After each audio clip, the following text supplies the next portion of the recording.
ಅರಾವಳಿ ಗಂಭೀರವಾಗಿ ಒಳಗೆ ಬರ್ತಿದ್ದಾಳೆ. ಅವಳ ಜೊತೆ ವಿಠಲ್, ಏಳುಕೊಂಡಲ ಮತ್ತು ಇನ್ನಿಬ್ಬರು ಸಹಾಯಕರು ಕೂಡ ಬರ್ತಾ ಇದ್ದಾರೆ.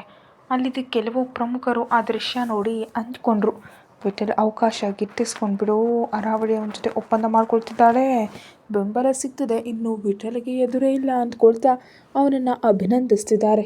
ಒಪ್ಪಂದದ ಪ್ರಕಾರ ಅವನಿಗೆ 100% ಬೆಂಬಲ ಸಿಕ್ಕಿದೆ. ಇನ್ಮೇಲೆ ಅವನು ಬೋರ್ಡ್ ಸದಸ್ಯನಾಗಿ ಅಧಿಕೃತವಾಗಿ ಬಿಸ್ನೆಸ್ನಲ್ಲಿ ಯಾವುದೇ ಅಡ್ಡಿ ಇಲ್ಲದೆ ಇರಬಹುದು. ತನ್ನ ಬುದ್ಧಿವಂತಿಕೆಯ ಹೂಡಿಕೆಯಿಂದ ಅಂದ್ಕೊಂಡಿದ್ದನ್ನು ಸಾಧಿಸ್ತಾನೆ. ಇಲ್ಲಿಗೆ ರಾಮ್ ಬರ್ತಾನೆ. ನನ್ನ ಗೆಲುವು ನೋಡಿ ಶಾಕ್ ಆಗ್ತಾನೆ. ಇನ್ಮೇಲೆ ಅವನಿಗೆ ನಾನು ಗಟ್ಟಿ ಪೈಪೋಟಿ ಕೊಟ್ಟು ಸೋಲಿಸ್ತೀನಿ. ನನ್ನನ್ನು ಅವಮಾನಿಸಿದವನ ಪತನ ಕಣ್ಣಾರೆ ನೋಡ್ತೀನಿ. ವಿಠಲ್ ಆಲೋಚನೆ ಹೀಗಿತ್ತು. ಅರಾವಳಿ ಇನ್ನೊಂದು ಥರ ಆಲೋಚಿಸ್ತಿದ್ದಾಳೆ. ಈ ವಿಠಲ್ಗೆ ಸಹಾಯ ಮಾಡ್ತಾ ನನಗೆ ಬೇಕಾದ ರಾಮ್ನನ್ನು ನಾನು ದಕ್ಕಿಸ್ಕೊಳ್ತೀನಿ. ಅವನ ಲೈಫ್ಗೆ ಎಂಟ್ರಿ ಕೊಟ್ಟ ಆ ಫುಟ್ಪಾತ್ ಹೆಂಗಸನ್ನು ಈ ಭೂಮಿ ಮೇಲೆ ಇಲ್ದಂತೆ ಮಾಡ್ತೀನಿ. ಈ ಅರಾವಳಿ ಅಂದ್ಕೊಂಡ್ರೆ ಮಾಡಲಾಗದು ಏನೂ ಇಲ್ಲ ಅಂತ ಬಿಲ್ಡಪ್ ಕೊಡ್ತಾ ಮೀಟಿಂಗ್ ರೂಮ್ ಒಳಗೆ ಬರುವಾಗ ಇನ್ನು ಅಲ್ಲಿಗೆ ರಾಮ್ ಬರದೇ ಇರೋದು ನೋಡಿ ಸ್ವಲ್ಪ ಬೇಸರ ಮಾಡಿಕೊಂಡ್ಳು. ಅಲ್ಲಿ ಜನ ಅವಳಿಗೆ ತುಂಬ ಗೌರವ ಕೊಡ್ತಿದ್ದಾರೆ. ವಿಠಲ್ ಅಂತೂ ತುಂಬ ಅತಿ ಮಾಡ್ತಾ ಕೂತ್ಕೊಳ್ಳಿ ಮೇಡಮ್ ಅಂತ ಅಂತಿದ್ದಾನೆ. ಏಳುಕೊಂಡಲ ನಗ್ತಾ, ನಮ್ಮ ಪೆಟ್ಟಿಗೆ ರಾಮ್ಗೆ ಮುಖ ತೋರಿಸೋದಕ್ಕೂ ಆಗ್ತಿಲ್ಲ ಅನಿಸುತ್ತೆ, ಅದಕ್ಕೆ ಇನ್ನೂ ಬಂದಿಲ್ಲ. ಸರಿಯಾಗಿ ಅದೇ ಸಮಯಕ್ಕೆ ಅರಾವಳಿ ಹತ್ರ ಯಾರೋ ಬಂದು ಹಿಡಿದ್ರು ರಾಮ್ ಇಬ್ಬರು ಹೆಂಗಸರ ಜೊತೆ ಬರ್ತಾ ಇದ್ದಾನೆ ಅಂತ. ಆ ಇಬ್ಬರಲ್ಲಿ ಒಬ್ಬರು ಅವನ ಹೆಂಡತಿ ಅಂತ ಅಷ್ಟೇ ಅರಾವಳಿಗೆ ಉರಿದು ಹೋಯಿತು. ಆ ಫುಟ್ಪಾತ್ ಹೆಂಗಸನ್ನು ಬೋರ್ಡ್ ಮೀಟಿಂಗ್ ಕರ್ಕೊಂಡು ಬರ್ತಿದ್ದಾನಾ? ರಾಮ್ಗೆ ತಲೆ ಕೆಟ್ಟಿರೋ ಆಗಿದೆ. ನೋಡ್ತಿದ್ರೆ ಹುಚ್ಚು ಹಿಡಿದವನಾಗಿ ಮಾಡ್ತಿದ್ದಾನೆ, ಚೀಪಾಗಿ ಮಾಡ್ತಿದ್ದಾನೆ. ಇಲ್ಲಿದ್ದವರೆಲ್ಲ ಏನು ಅಂದ್ಕೊಳ್ತಾರೆ? ಅವಳು ಕಿರಿಕಿರಿ ಮಾಡ್ಕೊಳ್ಳೋದು ನೋಡಿ ವಿಠಲ್ ಕೇಳ್ದ, ಏನಾಯ್ತು ಮೇಡಮ್ ಅಂತ. ಅವಳು ದೀರ್ಘವಾಗಿ ನಿಟ್ಟುಸಿರು ಬಿಡ್ತಾ, ರೋಡ್ ಸೈಡ್ ಫುಟ್ಪಾತ್ ಹೆಂಗಸನ್ನು ಮದುವೆ ಆಗಿದ್ದು ಸಾಲದು ಎಂಬಂತೆ ಇಲ್ಲಿಗೂ ಜೊತೆಯಲ್ಲಿ ಕರ್ಕೊಂಡು ಬರ್ತಿದ್ದಾನಂತೆ ರಾಮ್ ಅಂತಂದ. ನನಗೆ ಇದು ಇಷ್ಟ ಆಗಿಲ್ಲ. ನೀನು ಕೊಟ್ಟ ಮಾತು ಉಳಿಸ್ಕೊ. ತಕ್ಷಣ ಆ ಹೆಂಗಸಿನ ಅಡ್ಡಿಯನ್ನು ತಪ್ಪಿಸು, ಆವಾಗಲೇ ನನಗೆ ಮನಃಶಾಂತಿ ಅಂತ ಅಂದ್ಲು. ವಿಠಲ್ ನಗ್ತಾ, ನಿಜವಾಗ್ಲೂ ಈ ರಾಮ್ ಏನಾಗಿದೆ, ವಿಚಿತ್ರವಾಗಿ ವರ್ತಿಸ್ತಿದ್ದಾನೆ. ಮಾತು ಕೊಟ್ಟರೆ ಕೊಟ್ಟ ಹಾಗೆ. ನೋಡ್ತಾ ಇರಿ, ನೀವು ಹೇಳ್ತಿರೋ ಆ ಚೀಪ್ ಲೇಡಿ ಹೇಗೆ ಹೋಗ್ತಾಳೆ ಅಂತ. ಒಳಗೆ ಬರ್ತಿದ್ದ ರಾಮ್ ಕಡೆ ನೋಡ್ದ. ಹಾಗೆ ರಾಮ್ ಹೆಗಲ ಮೇಲೆ ಕೈ ಹಾಕ್ತಾ ಧೈರ್ಯ ತಂದುಕೊಳ್ತಾ ನಡೀತಿದ್ದ ಸೀತಾನನ್ನು ನೋಡ್ದ. ಪೇಪರ್ನಲ್ಲಿ ಮ್ಯಾಗಝೀನಲ್ಲಿ ಸೀತಾಳ ಫೋಟೋ ನೋಡಿದ್ದ ವಿಠಲ್ ನೇರವಾಗಿ ನೋಡಿ ಶಾಕ್ ಆದ. ಹಾಗೆಯೇ ನೋಡ್ತಾ ನಿಂತ್ಬಿಟ್ಟ. ರಾಮ್ ಸ್ಟೈಲಾಗಿ ನಡೀತಾ ತನ್ನ ಹೆಂಡತಿನ ತನ್ನ ಜೊತೆ ಕರ್ಕೊಂಡು ಬಂದು ಕೂರಿಸ್ದ. ಅವಳ ಪಕ್ಕದಲ್ಲೇ ಶಿರೀಸಾ ಇದ್ದಾಳೆ. ರಾಮ್ ಎದುರಿಗೆ ಅರಾವಳಿ ಅವನನ್ನು ಕೋಪದಿಂದ ನೋಡ್ತಿದ್ರೆ ಅವನ ಕಣ್ಣುಗಳಿಂದಲೇ ಅವಳನ್ನ ಮಟ್ಟ ಹಾಕ್ತಾ ಕೂತಿದ್ದಾನೆ. ವಿಠಲ್ ಕಣ್ಣುಗಳ ಮುಂದೆ ಸೀತಾ ಬಿಟ್ಟರೆ ಇನ್ನೇನೂ ಕಾಣಿಸ್ತಿಲ್ಲ. ಅರಾವಳಿ ಅಂದ ಹಾಗೆ ರಾಮ್ ಹೆಂಡತಿ ಚೀಪಾಗಿ ಫುಟ್ಪಾತ್ ಹೆಂಗಸಿನ ಹಾಗಿಲ್ಲ, ತುಂಬ ಸುಂದರವಾಗಿದ್ದಾಳೆ. ಹೇಳಬೇಕಂದ್ರೆ ರಾಮ್ ಅರಾವಳಿಯನ್ನು ಬೇಡ ಅಂತ ಹೇಳಿ ಒಬ್ಬ ಅನಾಥೆಯನ್ನು ಅರ್ಜೆಂಟಾಗಿ ಯಾಕೆ ಮದುವೆ ಆದ ಅಂತ ಇವಾಗ ಅರ್ಥ ಆಗ್ತಿದೆ. ಅದ್ಭುತ ಹೆಣ್ಣು, ನೈಸರ್ಗಿಕ ಸೌಂದರ್ಯ, ವಾವ್, ನ್ಯಾಚುರಲ್ ಬ್ಯೂಟಿ, ನೋಡ್ತಿದ್ರೆ ಕಚ್ಚಿ ತಿನ್ನಬೇಕನ್ನಿಸುವಂಥ ಅಂದ, ಹಾಲಿನಂಥ ಕೆನ್ನೆಗಳು, ಆಕರ್ಷಿಸೋ ಕಣ್ಣುಗಳು, ಆ ಕಣ್ಣುಗಳನ್ನ ನೋಡ್ತಾ ಬದುಕ್ಬಿಡ್ಬೋದು. Wow, super figure. ಒಂದೇ ಮಾತನ್ನ ಹೇಳಬೇಕಂದ್ರೆ ಯಾವ ಗಂಡಸಿಗಾದರೂ ಬೇಕು ಅನಿಸುವಂತಹ ಸೌಂದರ್ಯ ಅವಳಲ್ಲಿದೆ. ಎಂಥವರೇ ಆದರೂ ಈ ಸುಂದರಿಗೆ ದಾಸರಾಗಬೇಕಾದದ್ದೇ. ಎಂಥ ಅದ್ಭುತ ಸೌಂದರ್ಯನಪ್ಪ ಅಂದ್ಕೊಂಡ ವಿಠಲ್. ಅವನ ತಲೆಯಲ್ಲಿ ಆಲೋಚನೆಗಳು ಓಡ್ತಿವೆ. ರಾಮ್ ಬಿಸ್ನೆಸ್ ರಂಗದಲ್ಲಿ ಮಾತ್ರ ಅಲ್ಲ, ಪರ್ಸ್ನಲ್ ಲೈಫ್ನಲ್ಲೂ ಸಕ್ಸಸ್ ಆಗಿದ್ದಾನೆ. ನಂಗೆ ಮದುವೆನೇ ಬೇಡ ಅಂತಿದ್ದು ರಾಮ್ ಇಷ್ಟು ದೊಡ್ಡ ಸುಂದರಿಯನ್ನು ಸ್ವಂತ ಮಾಡ್ಕೊಂಡಿದ್ದನ್ನು ವಿಠಲ್ಗೆ ತಡ್ಕೊಳ್ಳೋದಕ್ಕಾಗ್ತಾಯಿಲ್ಲ. ಆವೇಶದಿಂದ ರಾಮ್ ಕಡೆ ನೋಡ್ತಾ ಅಂದ್ಕೊಂಡ, ರಾಮ್, ನಿನ್ನ ವ್ಯಾಪಾರದಲ್ಲಿ ಮಾತ್ರ ಅಲ್ಲ, ಪರ್ಸ್ನಲ್ ಲೈಫ್ನಲ್ಲೂ ಸೋಲಿಸ್ತೀನಿ. ಇಷ್ಟು ದೊಡ್ಡ ಸೌಂದರ್ಯ ನಿನಗೆ ದಕ್ಕದಂತೆ ಮಾಡ್ತೀನಿ. ನೀನು ಭಿಕ್ಷುಕನಾಗಬೇಕು. ನನ್ನನ್ನು ಅವಮಾನಿಸಿದ ನಿನಗೆ ನಾನು ಕೊಡೋ ಶಿಕ್ಷೆ ನೀನು ಇಷ್ಟಪಡೋ ಪ್ರತಿಯೊಂದನ್ನು ದೂರ ಮಾಡೋದೆ. ಹಾಗೆ ಈ ಸುಂದರಿಯನ್ನು ಬಲವಂತವಾಗಾದರೂ ಸರಿ ನನ್ನ ಸ್ವಂತ ಮಾಡ್ಕೊಳ್ತೀನಿ. ನೀನು ತಡ್ಕೊಳ್ಳೋದಕ್ಕಾಗದ ನೋವನ್ನು ನಿನಗೆ ಉಡುಗೊರೆ ಹಾಕ್ಕೊಡ್ತೀನಿ ರಾಮ್, ನೋಡ್ತಾ ಇರು ಅಂತ ಶಪಥ ಮಾಡಿಕೊಂಡ. ಸೀತಾ ಅಲ್ಲಿ ಎಲ್ಲರ ಕಡೆ ನೋಡಿದ್ಲು. ಅಲ್ಲಿದ್ದವರು ರಾಮ್ಗೆ ಗೌರವ ಸಲ್ಲಿಸ್ತಾ ಮಿಸ್ಸಸ್ ರಾಮ್ ಅಂತ ಅವಳಿಗೂ ಗೌರವದಿಂದ ವಿಶ್ ಮಾಡಿದ್ರು. ಸೀತಾ ತುಂಬ ಮರ್ಯಾದೆಯಿಂದ ನಮಸ್ತೆ ಅಂತಂದ್ಲು. ಅರಾವಳಿ ಮಾತ್ರ ಉರಿದು ಹೋಗ್ತಾ ಸೀತಾನನ್ನು ಭಸ್ಮ ಮಾಡೋ ಹಾಗೆ ನೋಡ್ತಿದ್ದಾಳೆ. ಏಳುಕುಂಡಲ ಅವಳನ್ನ ಸಮಾಧಾನ ಮಾಡ್ತಾ ಕಂಟ್ರೋಲ್ ಅಂತ ಅಂತಿದ್ದಾನೆ. ವಿಠ್ಠಲ್ ಮಾತ್ರ ಸೀತಾ ಮೇಲಿಂದ ದೃಷ್ಟಿನ ಸರಿಸ್ತಾನೇ ಇಲ್ಲ. ರಾಮಗೆ ಮಾತ್ರ ಅವನ ನೋಟ ಇಷ್ಟ ಆಗಲಿಲ್ಲ. ಅದಕ್ಕೆ ಗಂಭೀರವಾಗಿ ಎಲ್ಲರ ಗಮನ ಸೆಳೆದು ವಿಷಯಕ್ಕೆ ಬರೋದಕ್ಕೆ ಹೇಳ್ದ. ವಿಠ್ಠಲ್ ಬೆಚ್ಚಿ ಬಿದ್ದುಬಿಟ್ಟು ಜಾಗರೂಕತೆಯಿಂದ ನಡೆದುಕೊಳ್ತಾ ಮಾತಾಡ್ತಿದ್ದಾನೆ. ಅರಾವಳಿ ಹಠದಿಂದ ಮಿಸ್ಟರ್ ವಿಠ್ಠಲ್, ರೇಚರ್ಗೆ ನಾನು ಸಪೋರ್ಟ್ ಆಗಿರ್ತೀನಿ ಅಂತ ಸಹಿ ಮಾಡಿದ ಫೈಲ್ ತೋರಿಸಿದ್ಲು. ಹಾಗೆ ಇನ್ನು ಕೆಲವು ಜನ ಮುಂದೆ ಬಂದು ಪ್ರಮೋಟ್ ಮಾಡ್ತಿದ್ದಾರೆ. ಅದೆಲ್ಲ ಮುಂಚೆನೇ ತಿಳಿದಿದ್ದ ರಾಮ್ ವ್ಯಂಗ್ಯವಾಗಿ ನಕ್ಕು, ಹಾಗಾದರೆ ಈ ವಿಠ್ಠಲ್ಗೆ ಇಲ್ಲಿ ಇಷ್ಟೊಂದು ಬೆಂಬಲ ಇದೆಯೇ? ಓಕೆ, ನಿಮ್ಮಿಷ್ಟ. ನೀವೆಲ್ಲ ತಪ್ಪು ಮಾಡ್ತಿದ್ದೀರಿ ಅಂತ ಬೇಗನೆ ತಿಳ್ಕೊಳ್ತೀರಾ? ವಿಠ್ಠಲ್, ಲೀಗಲ್ ಆಗಿ ನಿಮ್ಮ ಬೆಂಬಲದಿಂದ ಸದ್ಯಕ್ಕೆ ಪಾರಾದರೂ ನಾನು ನಿನ್ನನ್ನು ಬಿಡಲ್ಲ. ನನ್ನ ಜೊತೆ ಪೈಪೋಟಿ ನಡೆಸುವಷ್ಟು ಯೋಗ್ಯತೆ, ಟ್ಯಾಲೆಂಟ್ ಇವನಿಗೆ ಹೇಗೂ ಇಲ್ಲ. ಚೀಟಿಂಗ್ ಬುದ್ಧಿಯಿಂದ ಎಷ್ಟೋ ಕಾಲ ಗೆಲ್ಲೋದಕ್ಕಾಗಲ್ಲ ಅಂತ ಬೇಗನೆ ತಿಳ್ಕೊಳ್ತೀರಾ? ಇವನಿಗೆ ಸಪೋರ್ಟ್ ಮಾಡಿದ ನೀವೆಲ್ಲ ನಿಮ್ಮ ತಪ್ಪನ್ನು ಬೇಗನೆ ಅರ್ಕೊಳ್ತೀರಾ? ವಿಠ್ಠಲ್ ಮಧ್ಯೆ ಪ್ರವೇಶಿಸಿ, ಮಿಸ್ಟರ್ ರಾಮ್, ಇದೆಲ್ಲ ಟೂ ಮಚ್. ಮರ್ಯಾದೆಯಿಂದ ಮಾತಾಡು. ನಿನಗೆ ಪೈಪೋಟಿ ಕೊಡ್ತಿದ್ದೀನಿ ಅಂತ ನನ್ನನ್ನು ಮರ್ಯಾದೆ ಇಲ್ಲದಂತೆ ಮಾತಾಡಿದ್ರೆ ಸುಮ್ಮನಿರಲ್ಲ. ನನಗೆ ಸಪೋರ್ಟ್ ಮಾಡ್ತಿರೋರನ್ನು ಇನ್ಸಲ್ಟ್ ಮಾಡಿದ್ರೆ ಸಹಿಸಲ್ಲ ಅಂದ. ರಾಮ್ ಗಂಭೀರವಾಗಿ, ಏನು ಮಾಡ್ತೀಯಾ ಅಂತ ಕೆಣಕ್ತ. ಜಗಳ ದೊಡ್ಡದಾಗತ್ತೆ ಅಂತ ಅಲ್ಲಿದ್ದ ಹಿರಿಯರು ಮಧ್ಯ ಪ್ರವೇಶಿಸಿ, ವಾಟ್ ಇಸ್ ದಿಸ್? ಇದು ಬೋರ್ಡ್ ರೂಮ್, ಇಲ್ಲಿ ಹೀಗೇನಾ ಮಾತಾಡೋದು? ರಾಮ್ ಪ್ಲೀಸ್, ನೀವು ಅವ್ರನ್ನ ಹಾಗೆ ಮಾತಾಡೋದು ಸರಿಯಲ್ಲ. ಬಿಸ್ನೆಸ್ನಲ್ಲಿ ಪೈಪೋಟಿ ನಡೆಸಿ ತಪ್ಪಿಲ್ಲ, ಹೀಗೆ ಜಗಳ ಆಡೋದು ಸರಿಯಲ್ಲ ಅಂದರು ಅಲ್ಲಿಯವರು. ವಿಠ್ಠಲ್ಗೆ ಬೋರ್ಡ್ ಕಮಿಟಿ ಸದಸ್ಯನಾಗಿ ಅನುಮತಿ ಸಿಕ್ಕಿದೆ ಅಂತ ಅನೌನ್ಸ್ ಮಾಡಿದ್ರು. ನಡೆಯೋದೆಲ್ಲವನ್ನ ಸೀತಾ ಗಮನಿಸ್ತಾ ವಿಠ್ಠಲ್ ಕಡೆ ನೋಡಂದ್ಕೊಂಡ್ಲು. ಇವನ ನೋಟಾನೇ ಸರಿಯಿಲ್ಲ. ಹೆಡ್ ಸ್ಟ್ರಾಂಗ್ ಹೇಳ್ತಿದ್ದ ಹಾಗೆ ಇವನದು ಕ್ರಿಮಿನಲ್ ಬುದ್ಧಿನೇ ಇರಬೇಕು ಅಂತ ಅಂದ್ಕೊಂಡ್ಳು.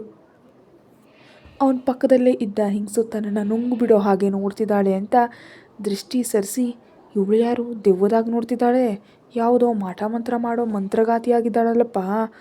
ಹಾಂ ಅಂತ ಅಂದ್ಕೊಂಡ್ಲು. ರಾಮ್ ಕಡೆ ನೋಡಿದ್ಲು. ಅವನು ಬೇಕಂತಲೇ ಸೀತಾ ಕೈಯನ್ನು ಹಿಡ್ಕೊಂಡು ಅರಾವಳಿಯನ್ನು ಕೆಣಕ್ತಾ, ಓಕೆ, ಇನ್ನೊಂದು ವಾರದಲ್ಲಿ ಬರಲಿರೋ ಬಿಗ್ಗೆಸ್ಟ್ ಕಾಂಟ್ರ್ಯಾಕ್ಟ್ ನನ್ನ ಸ್ವಂತ ಮಾಡ್ಕೊಂಡು ಇಲ್ಲಿ ಎಲ್ರಿಗೂ ಉತ್ತರ ಕೊಡ್ತೀನಿ. ನನ್ನ ಜೊತೆ ಪೈಪೋಟಿ ನಡೆಸೋ ರೇಂಜಲ್ಲಿ ಯಾರೂ ಇಲ್ಲ ಅಂತ ಅರ್ಥ ಆಗುವಾಗ ಮಾಡ್ತೀನಿ. ವೆಯ್ಟ್ ಆ್ಯಂಡ್ ಸಿ ಅಂದ ರಾಮ್. ವಿಠ್ಠಲ್ ಮಧ್ಯ ಪ್ರವೇಶಿಸಿ, ನನ್ನನ್ನು ನಂಬಿ ಸಪೋರ್ಟ್ ಮಾಡಿದವ್ರ ನಂಬಿಕೆಯನ್ನು ಗೆಲ್ಲಿಸೋ ರೀತಿಯಲ್ಲಿ ಆ ಕಾಂಟ್ರಾಕ್ಟ್ ನಾನೇ ಪಡಿತೀನಿ. ವೆಯ್ಟ್ ಆ್ಯಂಡ್ ಸಿ ಅಂದ. ಅರಾವಳಿ ಎದ್ದು ನಿಂತು ರಾಮ್ ಕಡೆ, ಅವನ ಹೆಂಡತಿ ಕಡೆ ಒಂದು ಸಾರಿ ನೋಡಿ ಹೋಗೋಣ ಅನ್ನುವಂತೆ ವಿಠ್ಠಲ್ ಕಡೆ ನೋಡಿದ್ಲು. 7 ಕ್ವಿಂಟಲ ನಗ್ತಾ, ಎಲ್ಲರೂ ಬಿಸ್ನೆಸ್ನಲ್ಲಿ ಪೈಪೋಟಿ ನಡೆಸೋಣ, ಮಾತುಗಳಲ್ಲಿ ಪೈಪೋಟಿ ನಡೆಸಿ ಟೈಮ್ ವೇಸ್ಟ್ ಅಂತ ಹೊರಟ. ವಿಠ್ಠಲ್ ಸೀತಾ ಕಡೆ ನೋಡಿ ಅರಾವಳಿ ಹಿಂದೆಯೇ ಹೊರಟ. ಅವ್ರು ಹಾಗೆ ಹೊರಟು ಹೋದ ಮೇಲೆ ರಾಮ್ ನಗ್ತಾ, ಈ ಗುಬ್ಬಚ್ಚಿಗಳು ನನ್ನ ಏನು ಮಾಡ್ತವೆ ಅಂತ ಅಂದ್ಕೊಂಡ. ಪ್ರಸ್ತುತ ರಾಮ್, ಸೀತಾ ಮತ್ತು ಶಿರೀಷಾ ಜೊತೆಗೂಡಿ ಆಫೀಸನ್ನು ತಲುಪಿದ್ರು. ಸೀತಾ ಅವನಿಗೆ ಜ್ಯೂಸ್ ಮಾಡಿಕೊಟ್ಲು. ಶಿರೀಷಾ ಅವ್ರಿಗೆ ಏಕಾಂತ ಕೊಡ್ತಾ ಪಕ್ಕಕ್ಕೆ ಸರಿದು ಬಿಟ್ಲು. ರಾಮ್ ಆ ಜ್ಯೂಸ್ ತಗೊಂಡು, ನೀನು ಕುಡಿಬೇಕು ನನ್ನ ಜೊತೆ ಅಂತ ಆರ್ಡರ್ ಮಾಡ್ದ. ಅವಳು ಅವನ ಎದುರಿಗೆ ಕೂತು ಜ್ಯೂಸ್ ಕುಡಿತಾ, ಕೋಪದಲ್ಲಿ ಇದ್ದೀರಲ್ಲ, ಕುಡೀರಿ, ಕೂಲ್ ಆಗ್ತೀರಿ ಅಂತ ಹೇಳಿದ್ಲು. ರಾಮ್ ಜ್ಯೂಸ್ ಕುಡಿತಿದ್ರೆ ಸೀತಾ ಜ್ಯೂಸ್ ಕುಡಿತಾ ತನ್ನ ಫೀಲಿಂಗನ್ನು ಹೇಳಿದ್ಲು. ಮೀಟಿಂಗ್ನಲ್ಲಿ ನೀವು ಅವನ ಮೇಲೆ ಕಿರ್ಚಾಡಿದ್ರಲ್ಲ, ನನಗನ್ನಿಸ್ತು ಅವನು ಒಳ್ಳೆಯವನಲ್ಲ ಅಂತ. ಅವನು ನೋಡೋ ನೋಟನೇ ಸರಿಯಿಲ್ಲ, ಮಾತಾಡೋ ಮಾತೂ ಸರಿಯಿಲ್ಲ, ಅವನೊಬ್ಬ 420 ಅನ್ನಿಸ್ತು. ಅಂಥವನನ್ನು ಬೋರ್ಡ್ ಮೀಟಿಂಗಿಗೆ ಯಾಕೆ ಕರೆದ್ರು? ರಾಮ್ ಸೀತಾ ಮಾತುಗಳಿಗೆ ಸಣ್ಣದಾಗಿ ನಕ್ಕ. ಅವನ್ನ ಹೇಗೆ ಅರ್ಥ ಮಾಡ್ಕೊಳ್ಬೇಕೋ ತಿಳಿದೆ ಅವಳಿದ್ದಾಳೆ. ಅದಕ್ಕೆ ಯಾವುದೋ ಸೀಕ್ರೆಟ್ ಹೇಳೋ ಹಾಗೆ ಹತ್ರ ಬಂದು, ಹೆಲೋ ಸರ್, ನಿಮಗೊಂದು ವಿಷಯ ಹೇಳಲಾ? ನನ್ನ ಎದುರಿಗೆ ಒಬ್ಬಳು ಹೆಂಗಸು ಕೂತಿದ್ಲಲ್ಲ, ಅವಳು ಯಾವುದೋ ಮಂತ್ರಗಾತಿ ಥರ ಇದ್ದಾಳೆ. ಯಾವುದಕ್ಕೂ ಒಳ್ಳೆಯದು, ಜಾಗರೂಕತೆಯಿಂದ ಇರಿ ಅವಳಿಂದ. ಅವಳು ದೆವ್ವದಾಗೆ ನನ್ನ ನುಂಗು ಬಿಡುವಂತ ನೋಡ್ತಾ ಇದ್ಲು ಗೊತ್ತಾ? ಯಾಕಾಗೆ? ಅವಳಿಗೆ ನಿಮ್ಮ ಮೇಲೆ ತುಂಬ ಕೋಪ ಇದ್ದಾಗ ಅನ್ನಿಸ್ತು. ಏನು ಬಿಸ್ನೆಸ್ನಲ್ಲಿ ನೀವು ಅವಳಿಗೆ ಪೈಪೋಟಿನಾ? ರಾಮ್ ಅವಳ ಕಡೆ ಮುಜುಗರದಿಂದ ನೋಡ್ತಾ, ಅರಾವಳಿ ನಿನ್ನನ್ನು ಹಾಗೆ ಯಾಕೆ ನೋಡಿದ್ಲು ಅಂತ ಹೇಗೆ ಹೇಳೋದು ಅಂತ ಅಂದ್ಕೊಂಡ. ನಿಜವಾಗ್ಲೂ ಅವಳಿಗೆ ಎಷ್ಟು ಧೈರ್ಯ, ಬೇಗ ಅವಳಿಗೆ ಬುದ್ಧಿ ಕಲಿಸ್ತೀನಿ ಅಂತ ಅಂದ್ಕೊಂಡು, ಸರಿ ಆ ಜಗಳ ಬಿಟ್ಬಿಡು, ಒಮ್ಮೆ ವೀಣೆ ನುಡಿಸ್ತೀಯಾ, ನನ್ನ ಮೈಂಡ್ ರಿಲ್ಯಾಕ್ಸ್ ಆಗಬಹುದು ಅಂತ ವಿಷಯವನ್ನು ಬದಲಾಯಿಸ್ದ. ಸೀತಾ ಉತ್ಸಾಹದಿಂದ ಓಕೆ ಓಕೆ ಅಂತ ಹೋಗಿ ಎಂಥದ್ದೋ ಒಳ್ಳೆ ರಾಗ ತೆಗೆದು ವೀಣೆ ನುಡಿಸ್ತಾ ಇದ್ದಾಳೆ. ರಾಮ್ ಅಂತೂ ತುಂಬ ಸಂತೋಷ ಪಟ್ಬಿಡ್ತಾ ವಾವ್ ಅನ್ನುವಂತೆ ನೋಡ್ತಾ ಇದ್ದಾನೆ. ಸೀತಾ ವೀಣೆ ಹಾಡು ಕೇಳಿಸಿ ಆನಂದ ಪಟ್ಲು. ರಾಮ್ ತುಂಬ ರಿಲ್ಯಾಕ್ಸ್ ಆಗಿ ಫೀಲ್ ಆಗ್ತಾ, ವಾವ್ ಸೀತಾ, ಚೆನ್ನಾಗಿದೆ ನಿನ್ನ ರಾಗ, ವೀಣೆ ನುಡಿಸ್ತಾ ಇದ್ದರೆ ಎಷ್ಟೋ ರಿಲ್ಯಾಕ್ಸ್ ಆಗಿದೆ ನನಗೆ. ಓಕೆ, ಇವತ್ತಿನ ನಿನ್ನ ಡ್ಯೂಟಿ ಮುಗೀತು, ಇನ್ನು ಮನೆಗೆ ಹೋಗು, ನನಗೆ ಬೇರೆ ಕೆಲವು ಕೆಲಸಗಳಿವೆ ಅಂದ. ಸೀತಾ ಏನು ವಾದ ಮಾಡಿದೆ, ಓಕೆ ಅಂದೇಳಿ ಶಿರಿಸಾ ಜೊತೆ ಮನೆಯನ್ನು ತಲುಪಿಟ್ಲು. ರಾಮ್ ಮೈಂಡ್ನಲ್ಲೇ ತುಂಬ ಡೌಟ್ಸ್, ತುಂಬ ಪ್ಲ್ಯಾನ್ಸ್ ಇವೆ. ಲಂಡನ್ ತಲುಪಿರೋ ಲಕ್ಷ್ಮಣ್ ಮೂಲಕ ಕೆಲವು ವಿಷಯಗಳು ತಿಳಿದಿವೆ. ಹೀಗೆ ಆ ದಿನ ಸಾಯಂಕಾಲದವರೆಗೂ ಬ್ಯುಸಿಯಾಗಿದ್ದ ರಾಮ್ ಮನೆಯನ್ನು ತಲುಪ್ತ. ಅಲ್ಲಿ ಸೀತಾ ಅವನಿಗಾಗಿ ಕಾಯ್ತಾ ಕಾಣಿಸಿದ್ಲು. ಅವಳನ್ನು ನೋಡಿದ್ರೆ ಅವನ ಸುಸ್ತೆಲ್ಲ ಮಾಯ ಆಗ್ಬಿಡ್ತಿತ್ತು. ಸೊ ರಾಮ್ ಸಂತೋಷವಾಗಿದ್ದಾನೆ, ಆದರೆ ಅಲ್ಲಿ ವಿಠಲ್ ಅರಾವಳಿ ಹುರಿದು ಹೋಗ್ತಿದ್ದಾರೆ. ರಾಮ್ ಬರ್ತಿದ್ದಂತೆ ಸೀತಾ ಗಲ್ ಗಲ್ ಅಂತ ಕಾಲ್ಗೆಜ್ಜೆ ಸದ್ದು ಮಾಡ್ತಾ ಅವನ ಮುಂದಕ್ಕೆ ಬಂದು ನಗ್ತಾ, ಹೇ ಹಾಯ್ ಬಂದ್ರಾ, ಬನ್ನಿ, ಇವಾಗಷ್ಟೇ ಅತ್ತೆ ಜೊತೆ ಮಾತಾಡಿದೆ, ಹಾಂ ಮಾವನ ಜೊತೆ ಕೂಡ, ಅವ್ರಿಗೆ ನಾನು ಆಫೀಸ್ಗೆ ಹೋಗಿದ್ದೆ ಅಂತ, ಅಲ್ಲಿ ನನಗೆ ತುಂಬ ಇಷ್ಟ ಆಯಿತು ಅಂತ ಹೇಳಿಬಿಟ್ಟೆ. ನಾವು ಜೊತೆಯಾಗಿ ಮೀಟಿಂಗ್ ಹೋದ್ವಿ, ಇವತ್ತು ಬಹಳ ಸರ್ಪ್ರೈಸಾಗಿ ಫೀಲ್ ಆದೆ ಅಂತ ಹೇಳಿ ಅವರಿಗೆ ಸರ್ಪ್ರೈಸ್ ಕೊಟ್ಟೆ. ಅತ್ತೆ ಮಾವ ಎಷ್ಟು ಸಂತೋಷವಾಗಿದ್ರು ಗೊತ್ತಾ. ಹಾಂ ಬನ್ನಿ ಕೂತ್ಕೊಳ್ಳಿ, ನೀರು ತರ್ತೀನಿ ಅನ್ನುತ್ತಾ ಗಡಿಬಿಡಿಯಾಗಿ ಹೋಗಿ ನೀರನ್ನು ತೆಗೆದುಕೊಂಡು ಅವಳು ತನ್ನ ಸಂತೋಷವನ್ನು ತನ್ನ ಗಂಡನೊಂದಿಗೆ ವ್ಯಕ್ತಪಡಿಸ್ತಿದ್ರೆ ರಾಮ್ ಅವಳ ಕಣ್ಣುಗಳೊಳಗೆ ನೋಡ್ತಾ, ಹಾಗಾದರೆ ಇವತ್ತು ನೀನು ನಿಮ್ಮತ್ತೆ ಮಾವ ಹ್ಯಾಪಿ ಆಗಿದ್ದೀರಾ ಅಂತ ಆಯಿತು. ಸೀತಾ ಅವನಿಗೆ ಸ್ವಲ್ಪ ಹತ್ತಿರ ಕೂತು, ಅಷ್ಟೇ ಅಲ್ಲ, ನಮ್ಮ ಮೀರಾ ಮದರ್ ಕೂಡ ಫುಲ್ ಹ್ಯಾಪಿ. ಸೀತಾಗೆ ಒಳ್ಳೆ ಜಾಬ್ ಸಿಕ್ಕಿದೆ ಅಲ್ವಾ. ಮದರಿಗೆ ವಿಷಯ ಹೇಳಿದೆ, ಫುಲ್ ಹ್ಯಾಪಿ. ಅಲ್ಲಿ ನನ್ನ ಫ್ರೆಂಡ್ಸ್ ಜೊತೆ ತುಂಬ ಹೊತ್ತು ಮಾತಾಡಿದೆ, ಎಲ್ಲರೂ ಹ್ಯಾಪಿ. ಆದರೆ ನೀವು ಇಷ್ಟರವರೆಗೆ ಆಫೀಸ್ನಲ್ಲಿದ್ದರೆ ನನ್ನನ್ನು ಯಾಕೆ ಬೇಗ ಕಳಿಸ್ಬಿಟ್ರಿ? ಫಸ್ಟ್ ಡೇ ಅಂತ ನಾನು ಹಠ ಮಾಡಲಿಲ್ಲ, ನಾಳೆಯಿಂದ ನಿಮ್ಮ ಜೊತೆ ನಾನು ಇರ್ತೀನಿ, ಇಬ್ಬರು ಜೊತೆಯಾಗಿ ಮನೆಗೆ ಬರೋಣ ಅಂತ ಕೇಳಿದ್ಲು.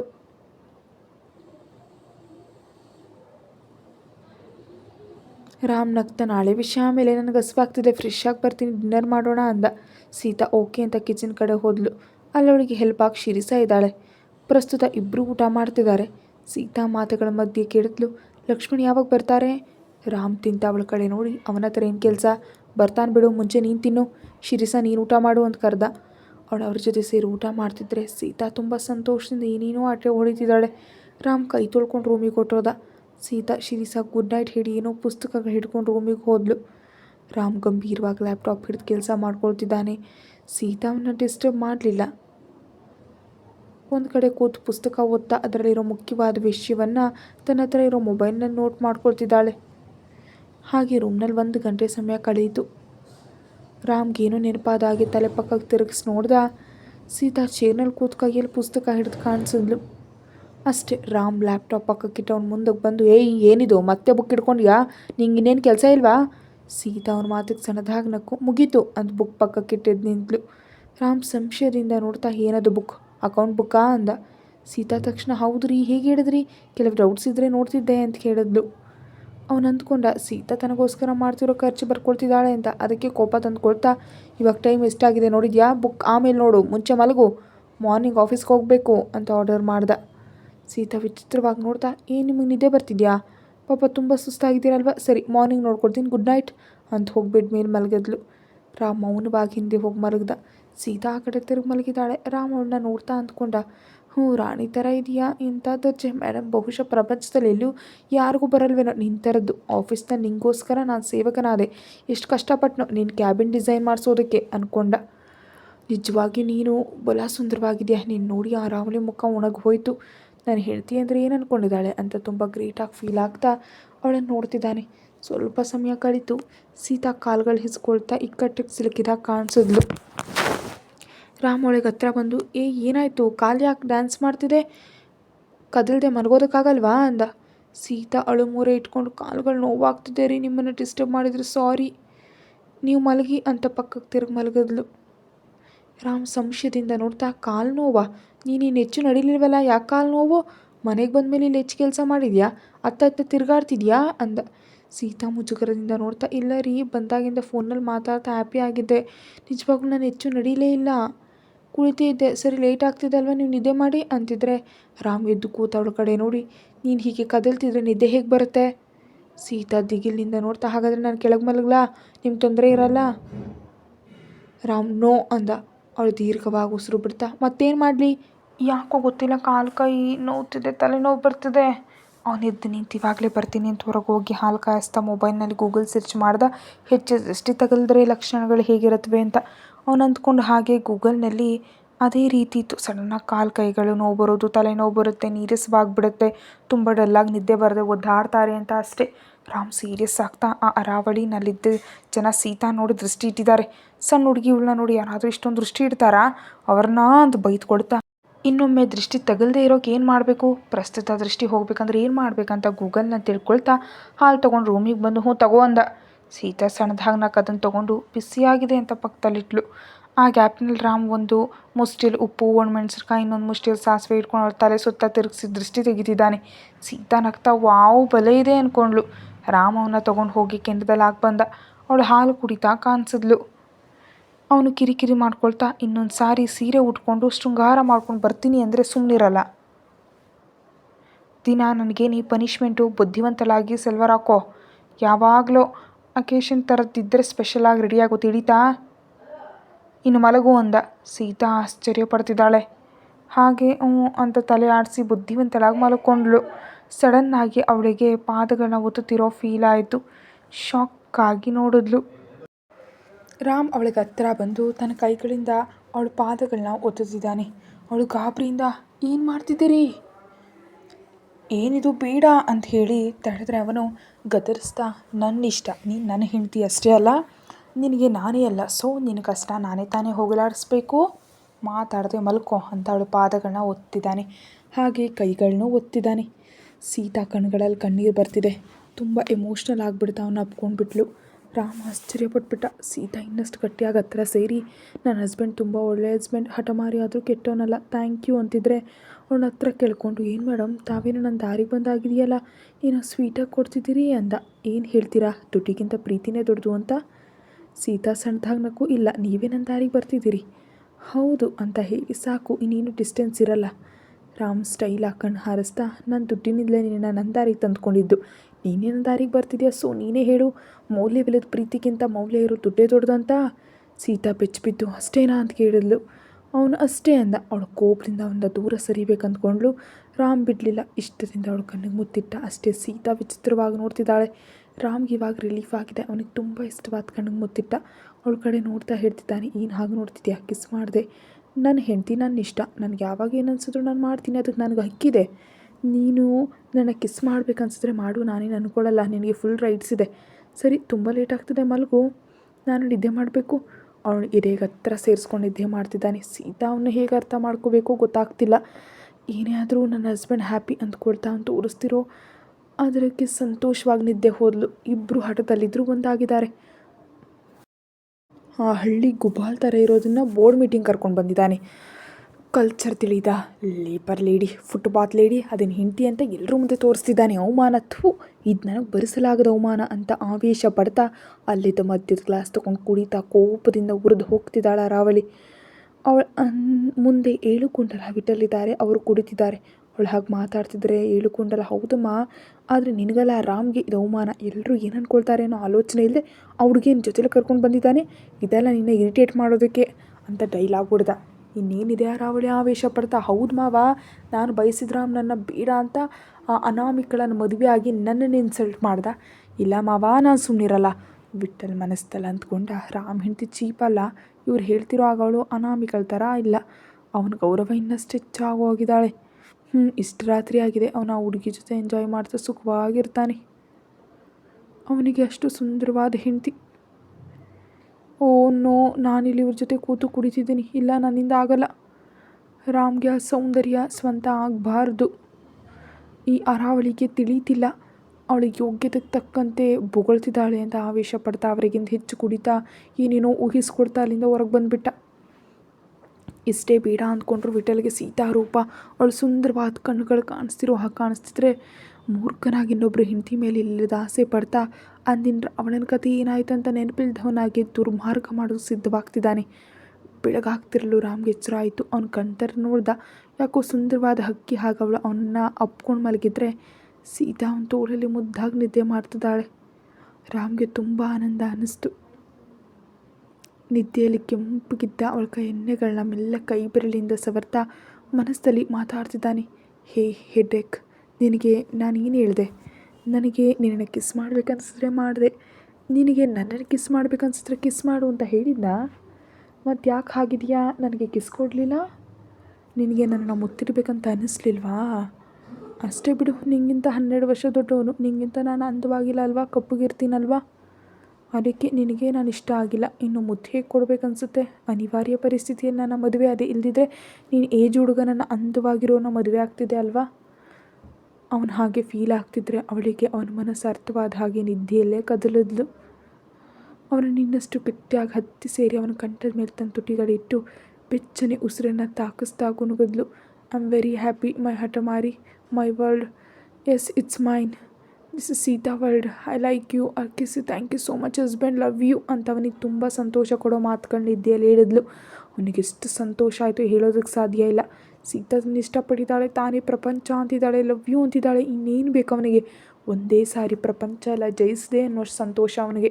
ಅವಳನ್ನ ಇಷ್ಟದಿಂದ ಅಪ್ಕೊಂಡು ಸಂಭ್ರಮ ಪಡ್ತಾ ಸೈಲೆಂಟಾಗಿ ಹೇಳ್ಕೊಂಡ ಲವ್ ಯು ಟು ಅಂತ. ಸೀತಾ ಮಾತ್ರ ಗಾಢ ನಿದ್ದೆಯಲ್ಲಿದ್ದಾಳೆ. ಅವನ ಇಷ್ಟದಿಂದ ಅಪ್ಕೊಂಡು ಮುಂಜಾನೆ ಫುಲ್ ಎನರ್ಜಿ ಕೊಟ್ಟಳು. ರಾಮ್ ಮನಸ್ಸಿಲ್ಲದ ದೂರವಾಗಿ ಸಂತೋಷ ಮೂಡ್ತು. ಅವನು ಸಣ್ಣದಾಗಿ ನಕ್ಕು ಅಂದ್ಕೊಂಡು, ಹೇ ತಲೆನೋವೆ, ನನ್ನ ನಿದ್ದೆಯನ್ನು ಹಠಮಾರಿ ಅಂತಾನೆ ಅಂತೀಯಾ ತುಂಡು ಹುಡುಗಿ? ಅದಕ್ಕೇನೆ ಈ ರಾಮ್ ನಿನಗೆ ಬಿದ್ದು ಹೋಗಿದ್ದು. ನನ್ನ ಮಾಯಿ ಮಾಡಿ ನೀನು ಸ್ವಂತ ಮಾಡ್ಕೊಳ್ತಿದ್ಯಾ? ಯು ಆರ್ ಸಮಥಿಂಗ್ ಸ್ಪೆಷಲ್ ಅಂತ ಹೇಳ್ಕೊಳ್ತಾ ಈಳೆ ಗುಲಾಬಿ ಬಣ್ಣ ತುಟಿಗಳ ಕೈ ಬೆರಳಿಂದ ಸವರ್ತಾ ತುಂಬ ಫೀಲ್ ಆಗ್ತಿದ್ದಾನೆ. ಏನಿದು ನಮ್ಮ ಮಧ್ಯೆ ಡಿಸ್ಟೆನ್ಸ್? ನಂಗೆ ಇಷ್ಟ ಆಗಿಲ್ಲ. ಒಂದೇ ಒಂದು ಮಾತು ಹೇಳು. ನಿದ್ದೆಯಲ್ಲಿ ಗೊಣಗ್ತಿರೋ ಈ ಒಂದು ಮಾತನ್ನ ನೇರವಾಗಿ ಹೇಳು ಸಾಕು. ಲವ್ ಯು ಅಂತ ಒಂದು ಮಾತು ಹೇಳ್ಬಿಟ್ರೆ ನಾನು ತಕ್ಷಣ ಲವ್ ಯು ಟು ಅಂತೀನಿ. ಆಮೇಲೆ ನೇನೇನ ಅಂತ ಏನೋ ಹೇಳ್ಕೊಬೇಕು ಅಂದ್ಕೊಳ್ತಾ ತಾನೇನೋ ಆಲೋಚಿಸ್ತಿದ್ದಾನೆ. ಓ ಮೈ ಗಾಡ್, ನಾನು ಕಂಟ್ರೋಲ್ ತಪ್ಪಿದ್ದೀನಿ. ಇದೇ ಕಂಟಿನ್ಯೂ ಆದರೆ ತಲೆನೋವು ನನ್ನ ಸೋಲಿಸ್ಬಿಡ್ತಾಳೆ. ಅವಳ ಹಠಾನೇ ಗೆದ್ದುಬಿಡುತ್ತೆ. ಆಮೇಲೆ ಲೈಫ್ ಲಾಂಗ್ ನನ್ನ ಅವಳೇ ಕಂಟ್ರೋಲ್ ಮಾಡಿಬಿಡ್ತಾಳೆ. ಯಪ್ಪ, ನಾನು ಸ್ಟ್ರಾಂಗ್ ಆಗಿರಬೇಕು. ತಪ್ಪಲ್ಲ ಗೆಳೆಯ ಅಂತ ಹೇಳ್ಕೊಳ್ತಾ ಇಷ್ಟದಿಂದ ಇನ್ನೊಂದು ಸಾರಿ ಅವಳ ಹಣೆ ಮೇಲೆ ಮುತ್ತಿಟ್ಟು ಮೆಲ್ಲಗೆ ಅವಳನ್ನ ಬಿಡಿಸಿ ಹೊರಗೊಟ್ಟೋದ.